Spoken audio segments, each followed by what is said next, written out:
Hello दोस्तों और बच्चे लोग। भाई आज हम क्लास 10th हिंदी पार्ट 1 श्रम विभाजन और जाति प्रथा के यहाँ पे आप लोगों को क्वेश्चन आंसर करा देते हैं पूरा कंप्लीट।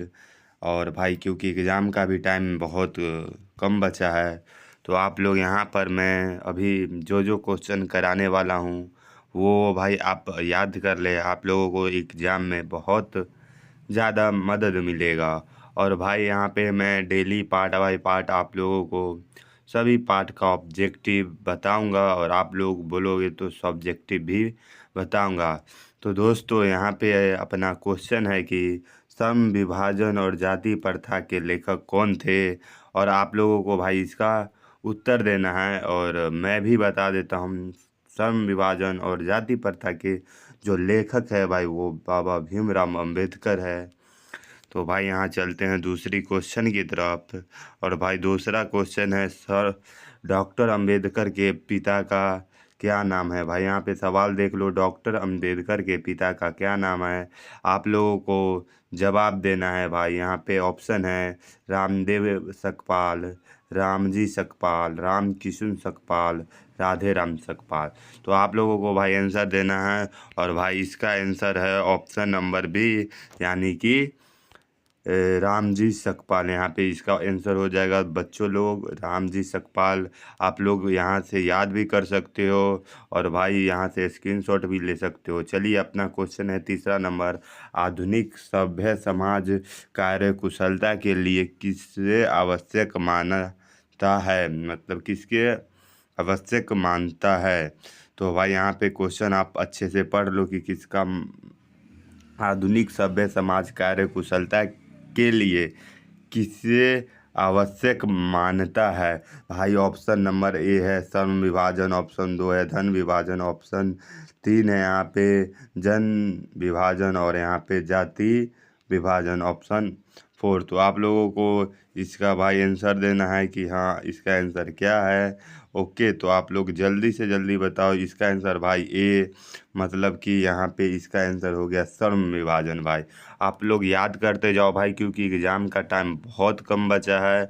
तो आप फटाफट से मैं जो क्वेश्चन बताऊंगा आप लोग याद करते जाओ, ताकि आप लोगों को भाई एग्ज़ाम में कोई भी प्रॉब्लम नहीं हो। और भाई यहाँ पे आपका चौथा क्वेश्चन है कि जाति प्रथा भारत में बेरोजगारी का एक डैश कारण बनी हुई है। तो भाई यहाँ पे आप लोगों को ऑप्शन दिया गया है प्रत्यक्ष, प्रमुख, ए बी दोनों, इनमें से कोई नहीं। तो आप लोगों को भाई यहाँ पे सीधा आप लोगों को इसका आंसर देना है। तो भाई इसका आंसर सी है, ए और बी दोनों। आप लोग याद भी कर सकते हो, इसका आंसर है ए और बी दोनों। क्वेश्चन ठीक से देख लो भाई, जाति प्रथा भारत में बेरोजगारी का एक कारण डैश डैश कारण बनी हुई है। तो भाई यहाँ पे ए बी दोनों, प्रत्यक्ष और प्रमुख दोनों। भाई यहाँ पे चलिए आप लोगों को पांचवा क्वेश्चन की तरफ चलते हैं। भाई यहाँ पे क्वेश्चन है कि यहाँ पे आप देख सकते हो, क्वेश्चन है कि मूल नायक क्या है। भाई मूल नायक क्या है, आप लोगों को इसको आंसर देना है। भाई आप लोगों को अगर पहले से पता है तो भाई आप लोग कमेंट करें कि भाई मूल नायक क्या है।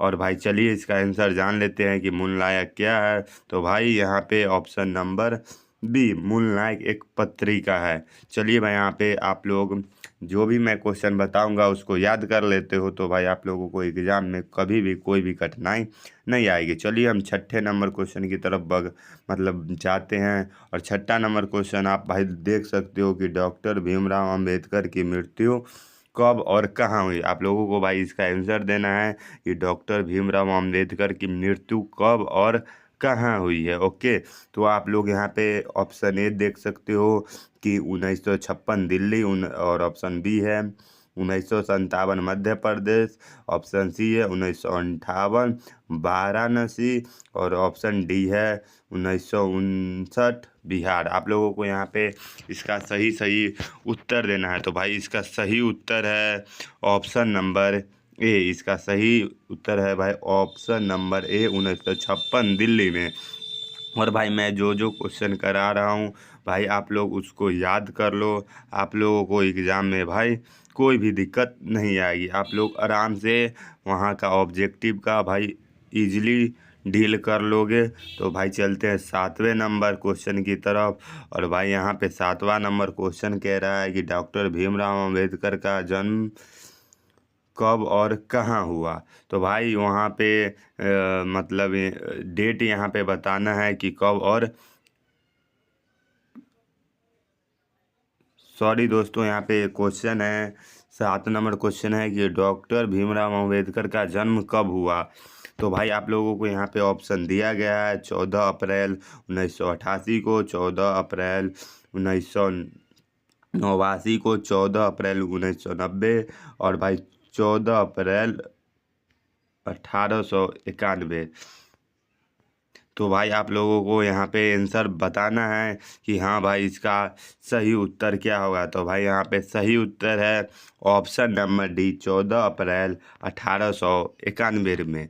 भाई आप लोग जो भी मैं बता रहा हूँ वो याद कर लो और भाई फटाफट से इस चैनल को फॉलो कर लो, क्योंकि भाई अगर 10th के एग्ज़ाम में अच्छे मार्क्स लाने हैं तो भाई ऑब्जेक्टिव क्लियर रहना बहुत ज़रूरी है। और यहाँ पे भाई आप लोगों को एक एक करके सभी चैप्टर का ऑब्जेक्टिव क्लियर करा दिया जाएगा। भाई यहाँ 8वें नंबर क्वेश्चन की तरफ जाते हैं भाई और देखते हैं कि 8वां नंबर क्वेश्चन क्या है। तो यहाँ पे पूछा जा रहा है अंबेडकर की दृष्टि में भाईचारे का वास्तविक रूप कैसा होता है। तो भाई आप लोगों को इसका आंसर देना है। तो भाई पहला ऑप्शन है यहाँ पे, देख सकते हो कि पहला ऑप्शन है यहाँ पे दूध और शक्कर के मिश्रण की तरह। और भाई यहाँ पे पहला ऑप्शन है दूध और शक्कर के मिश्रण की तरह। दूसरा क्वेश्चन है दूध और पानी के मिश्रण की तरह। तीसरा ऑप्शन है भाई तिल और तिडुल के मिश्रण की तरह, पानी और नमक की तरह। भाई आप लोगों को आंसर देना है कि भाई अंबेडकर की दृष्टि में भाईचारे का वास्तविक रूप कैसा है। तो भाई आप लोग आंसर देख सकते हो और यहाँ पे ऑप्शन नंबर बी सही हो जाएगा, दूध और पानी की मिश्रण की तरह। क्योंकि भाई दूध और पानी को मिला दोगे थोड़ा सा तो पता भी नहीं चलेगा भाई लोग। चलिए अगला क्वेश्चन की तरफ बढ़ते हैं। यहाँ पे 9वां नंबर क्वेश्चन है कि भारतीय संविधान के निर्माण में महत्वपूर्ण भूमिका किसकी है। भारतीय संविधान के निर्माण में महत्वपूर्ण भूमिका किसकी है। भाई आप लोगों को ऑप्शन यहाँ पे दिया गया है भीमराव अंबेडकर, ज्योतिबा फूले, राजगोपालाचारी और महात्मा गांधी। आप लोगों को भाई यहाँ पे इसका आंसर देना है। तो भाई यहाँ पे आंसर है भाई ऑप्शन नंबर ए, मतलब कि यहाँ पे आप लोगों का सही उत्तर हो जाएगा भाई भीमराव अंबेडकर। भारतीय संविधान के निर्माण में महत्वपूर्ण भूमिका किसकी है। भाई इस क्वेश्चन का आंसर हो जाएगा भीमराव अंबेडकर। चलिए अगला क्वेश्चन की तरफ बढ़ते हैं। यहाँ पे क्वेश्चन दिया गया है सभ्य समाज की आवश्यकता है। मतलब यहाँ पे क्वेश्चन है क्या कि सभ्य समाज की आवश्यकता है जाति प्रथा, श्रम विभाजन, अणु बम, दूध पानी। भाई सभ्य समाज की आवश्यकता है। तो भाई इसका आंसर हो जाएगा, आप यहाँ पे देख सकते हो ऑप्शन नंबर बी, मतलब कि यहाँ पे इसका सही उत्तर हो जाएगा, राइट उत्तर हो जाएगा भाई श्रम विभाजन। ओके, और यहाँ पे ऑप्शन नंबर बी सही हो जाएगा। तो आप लोग जो भी मैं क्वेश्चन बता रहा हूँ भाई उसको एक एक करके याद कर लो, ताकि आपको आने वाले एग्ज़ाम में, जो कि अभी कुछ ही टाइम में आने वाला है, तो आपको वहाँ पे दिक्कत नहीं हो। चलिए अपने नेक्स्ट क्वेश्चन की तरफ बढ़ते हैं। प्राथमिक शिक्षा प्राप्त करने के बाद यहाँ पे क्वेश्चन पढ़ लेना भाई लोग, आप अच्छे से बच्चे लोग और भाई लोग जो भी पढ़ रहे हैं। भाई प्राथमिक शिक्षा प्राप्त करने के बाद अंबेडकर उच्च शिक्षा प्राप्त करने के लिए कहाँ गए। भाई यहाँ पे option A Italy, option B दक्षिण अफ्रीका, ऑप्शन सी न्यूयॉर्क और ऑप्शन डी दक्षिण कोरिया। आप लोगों को भाई इसका आंसर देना है और फटाफट से आप लोग आंसर दो। और भाई मैं इसका आंसर बता देता हूँ, इसका आंसर है भाई ऑप्शन नंबर सी, जो कि न्यूयॉर्क है। भाई आप लोग यहाँ पे सभी चीज़ याद कर लो भाई, आपको आने वाले 10th के एग्ज़ाम में कोई प्रॉब्लम नहीं होगा। चलिए नेक्स्ट क्वेश्चन की तरफ बढ़ते हैं। यहाँ पे क्वेश्चन नंबर 12 है कि अंबेडकर चिंतन व रचनात्मक के लिए प्रेरक व्यक्ति थे। यहाँ पे क्वेश्चन पढ़ लीजिए भाई, अंबेडकर चिंतन व रचनात्मक के लिए प्रेरक व्यक्ति थे? Option A Buddha, option B Kabir, option C Jyotiba Phule, option D इनमें से सभी। तो आप लोग जल्दी से बताइए कि भाई इसका आंसर क्या होगा, क्योंकि ये बहुत ही इजी क्वेश्चन है और यहाँ पे भाई आप देख सकते हो कि इसका आंसर है भाई इनमें से सभी। और ये भाई आप लोगों को, मेरे को लग रहा है कि पहले से ही पता होगा। चलिए नेक्स्ट क्वेश्चन की तरफ बच्चों बढ़ते हैं। जाति पाति तोरक मंडल लाहौर में कब हुआ? आप लोग भाई क्वेश्चन पढ़ सकते हो कि जाति पाति तोरक भाषण लाहौर में कब हुआ। भाई यहाँ पे ऑप्शन है 1942 में, 1940 में, 1936 में और 1938 में। आप लोगों को भाई यहाँ पे सही उत्तर देना है कि हाँ इसका सही उत्तर क्या है। तो चलिए इसका सही उत्तर भाई जान लेते हैं। यहाँ इसका सही उत्तर है भाई 1936। सी नवंबर ऑप्शन 1936 में जाति पाति तोरक मंडल भाषण लाहौर में हुआ था। चलिए नेक्स्ट क्वेश्चन की तरफ बढ़ते हैं भाई लोग। 14 नंबर क्वेश्चन यहाँ पे है, स्वर्ण विभाजन और जाति प्रथा क्या है? आप लोगों को बताना है स्वर्ण विभाजन जाति प्रथा क्या है। कहानी है कि भाषण है कि निबंध है कि साक्षात्कार है?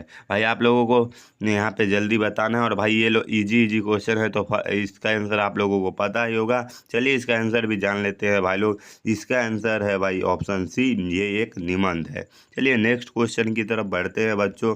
यहाँ पे क्वेश्चन है कि निम्नलिखित रचनाओं में से कौन सी रचना डॉक्टर भीमराव सॉरी दोस्तों, निम्नलिखित रचनाओं में से कौन सी रचना डॉक्टर अंबेडकर की है? तो भाई यहाँ पे देख सकते हो ऑप्शन है the caste in India, the एंटेजल्स, हु आर दे और हु आर स्क्रूज, इनमें से सभी। भाई लोग थोड़ा सा वाक्य विचार में थोड़ा सा गलती हो जाता है तो आप लोग उसे इग्नोर करें। और भाई यहाँ पे आंसर देख सकते हैं कि यहाँ पे डी यानी कि इनमें से सभी। भाई आप लोग पढ़ सकते हो। ओके चलिए नेक्स्ट क्वेश्चन की तरफ बढ़ते हैं अपना 16 नंबर क्वेश्चन की तरफ। आधुनिक सभ्य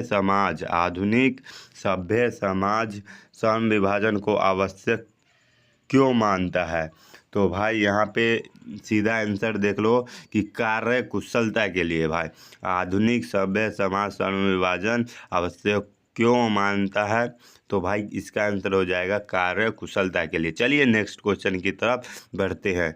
स्वर्ण विभाजन और जाति प्रथा पाठ बाबा साहेब के किस भाषण का संपादित अंश है? तो भाई यहाँ पे आप लोगों को बताना है कि कौन से भाषण का संपादित अंश है। तो यहाँ पे भाई आप लोगों का आंसर हो जाएगा option number C, enhance of caste. तो भाई आप लोगों का यहाँ पे राइट आंसर हो जाएगा एनहिलेंस ऑफ कास्ट। ओके तो चलिए नेक्स्ट क्वेश्चन की तरफ बढ़ते हैं। बाबा यहाँ पे क्वेश्चन है क्या है कि अंबेडकर के भाषण एलिहेंस ऑफ कास्ट को किसने हिंदी में रूपांतर किया है?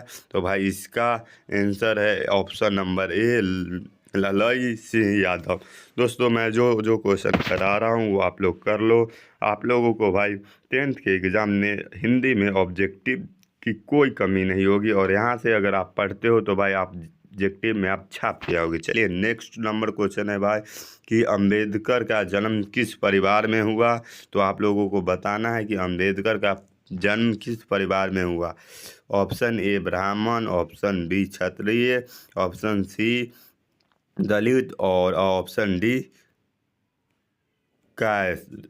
तो आप लोगों को भाई पता होगा कि भीमराव अंबेडकर थे वो कि भाई दलित थे। तो चलिए यहाँ पे देख सकते हो यहाँ पे दलित है, भीमराव अंबेडकर दलित थे। चलिए नेक्स्ट क्वेश्चन की तरफ बढ़ते हैं। लेखक को इस युग में कहाँ पर विडंबना दिखाई दी? तो भाई आप लोगों का क्वेश्चन है लेखक को इस युग में कहाँ पे विडंबना दिखाई दी? ऑप्शन ए जातिवाद, ऑप्शन बी नारीवाद, ऑप्शन सी निर्विवाद और ऑप्शन डी परिवाद। तो आप लोगों का आंसर हो जाएगा ए भाई, यहाँ इसका आंसर हो जाएगा जातिवाद। चलिए नेक्स्ट क्वेश्चन की तरफ बढ़ते हैं। डॉक्टर अंबेडकर के माता पिता का क्या नाम था? तो भाई आप लोगों को बताना है कि डॉक्टर अंबेडकर के माता पिता का क्या सॉरी, माता का क्या नाम था, पिता का नहीं, माता का क्या नाम था। तो भाई यहाँ पे ऑप्शन ए है रानी बाई, ऑप्शन बी है कुंती बाई, ऑप्शन सी है शीला बाई और ऑप्शन डी है भीमा बाई। तो चलिए आप लोग इसका आंसर बता देता हूँ कि यहाँ पे आंसर है भाई, इसका आंसर है भीमा बाई। चलिए नेक्स्ट क्वेश्चन की तरफ बढ़ते हैं बच्चों। यहाँ पे डॉक्टर अंबेडकर ने पीएचडी की उपाधि कब धारण की, क्वेश्चन है बच्चों कि डॉक्टर अंबेडकर ने पीएचडी की उपाधि कब धारण की। तो आप लोगों को भाई यहाँ पे ऑप्शन दे दिया गया है 1920 में, 1918 में, 1916 ईस्वी में और 1914। तो भाई इसका राइट आंसर हो जाएगा भाई ऑप्शन नंबर सी, 1916 ईस्वी में। बच्चों मैं जो भी क्वेश्चन बता रहा हूँ उसको याद कर ले, आप लोगों को आने वाले एग्जाम में कोई दिक्कत नहीं होगी। चलिए नेक्स्ट क्वेश्चन की बात करते हैं भाई। यहाँ पे आप लोगों का क्वेश्चन है लेखक की दृष्टि में विडंबना की बात क्या है। ऑप्शन ए जातिवाद में के पोषकों की कमी नहीं है, जातिवाद के पोषक नगण्य है और ऑप्शन सी है आर्थिक दृष्टि से जातिवाद उचित है और ऑप्शन डी जातिवाद लोकतंत्र के विरुद्ध नहीं है।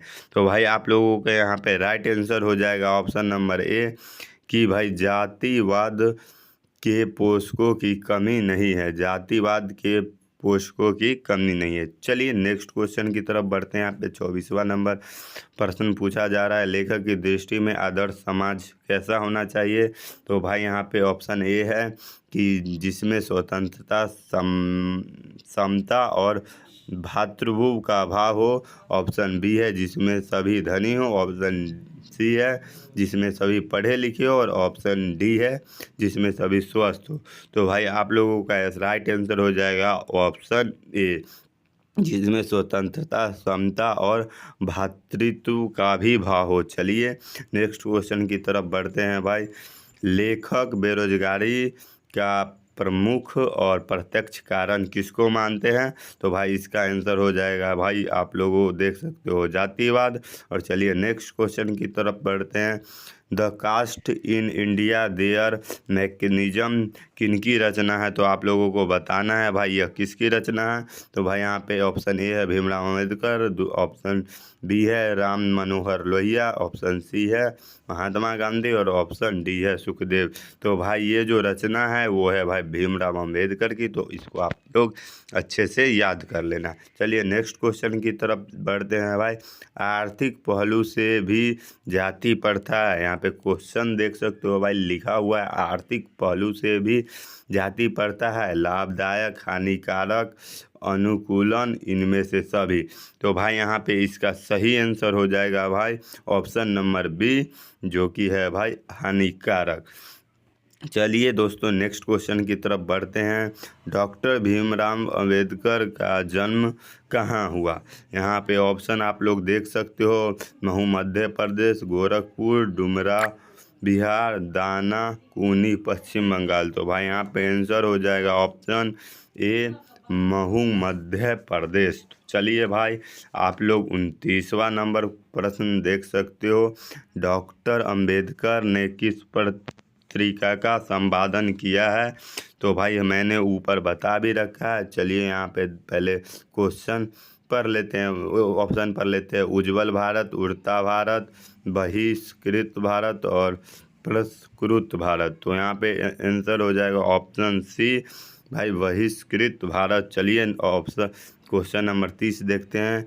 भारतीय संविधान का निर्माता के रूप में हम किसे जानते हैं। भाई यहाँ पे आप लोग क्वेश्चन देख सकते हो। तो भाई हम भारतीय संविधान निर्माता के नाम से भीमराव अम्बेडकर को जानते हैं। तो दोस्तों आज का मैंने मतलब पार्ट 1 हिंदी का पूरा क्वेश्चन आंसर करा दिया है। और भाई अगर आप लोग यहाँ पर सभी मतलब आप यहाँ पे सभी क्वेश्चन का आंसर यहाँ पे करा दिया जाएगा। और भाई यहाँ पे ऑल सब्जेक्ट मतलब कि यहाँ पे ऑल सब्जेक्ट का भाई तैयारी कराया जाएगा ऑब्जेक्टिव का। तो आप लोग जल्दी से जल्दी सब्सक्राइब कर लो और भाई मिलते हैं नेक्स्ट वीडियो में।